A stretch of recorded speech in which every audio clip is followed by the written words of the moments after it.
Alright, I love the way these golden screws look for inlays. And so what I do is I just measure each one of them with either a measuring thing, or you can put a string in the middle, and however you want to measure, you want to make the center this way and then the center this way. Then I just get one of these sharp owls. You can use a nail, anything you want, and just put an indentation where you want them to be. Right? And then what I do is I get the right appropriate size drill, and I just drill down about the thickness of the screw. Right? Start off small, just go just about this thick. Right? And then what I do is I countersink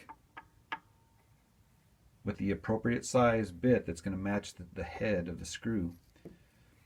And then what I like to do is I just hit it with a black Sharpie, just make it a black hole. And then I do not use my drill bit for this guy. I actually hand screw these guys in with the hand screwdriver. That way I can get the depth to be the exact right height, so that when you're playing, your finger doesn't feel it or doesn't catch the string or anything like that. Just smooth, smooth, smooth. I don't want it to go too deep, right? It causes an indentation. I just want it to be exactly so I don't feel it at all.